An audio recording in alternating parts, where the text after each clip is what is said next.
You know that feeling when you're working on something really complex and the words you have just don't fit? Like your brain is running a complex simulation, but you're stuck calling it a simple thread. Well, today, we're diving into a really fascinating system that was designed to fix exactly that. It's a blueprint for building a better, more structured digital brain. And this quote, right from the source material, just nails the problem perfectly. When you're in the middle of that deep, recursive thinking, building an idea, then checking it, then refining it, the word thread feels so flimsy. It's linear, it just doesn't capture the power and complexity of what's really going on. So, our first stop is to really get our heads around this problem. Why do we need a whole new vocabulary? And what exactly are we trying to capture that our normal language just seems to miss? I mean, this comparison says it all, doesn't it? On the left, you've got thread, a simple linear discussion. But on the right, that's the good stuff. A live channel of recursive cognition. It's dynamic, it's layered, it's a process of thinking and checking and rethinking. See, this isn't just a chat, it's the actual architecture of a thought process. Okay, so to tackle this language problem, a whole new toolkit of terms was created. And this wasn't just about sounding impressive, it was about forging words with the kind of precision you need to build and navigate these really complex mental spaces. Let's see how they landed on the key concept. So, look at this brainstorm. You can see the thinking process here. Channel, that suggests it's live, it's active. Stream, that totally captures that feeling of being in a state of flow. Layer and node get at the structure. But there was one name that just managed to bottle that perfect mix of function and feel. And here we have it, the Vault Stream. It's pretty much perfect, right? Vault immediately makes you think of security, a safe place for mission-critical thinking. And Stream gives you that active, continuous flow. It's tactical, it's designed for planning out contingencies. And let's be honest, like the source material says, it also just sounds way cooler. But look, a cool name is useless if you don't have a powerful engine running under the hood. And that's where the double tap self-audit comes in. Think of this as the quality control protocol.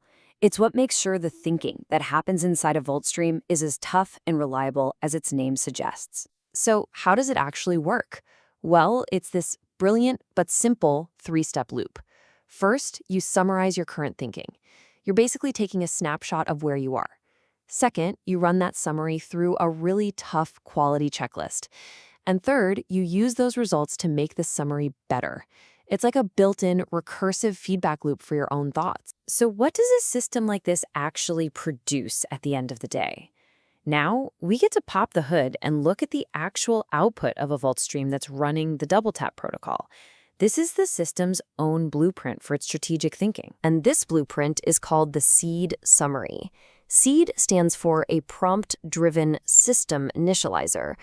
But really, you can just think of this summary as the system reporting back on itself, its own context, its core ideas, and the decisions it's already made. First up, context is everything. Why does this VaultStream even need to exist? Well, its purpose is crystal clear. Create a secure backup for a bigger knowledge system. And it was triggered by a specific request. Right from the start, this isn't just random musing, it's targeted, purposeful work. Next, the system lays out its own key concepts, all that vocabulary we've just been talking about. But check out that last point, the critical insight. Enthusiasm must match execution speed.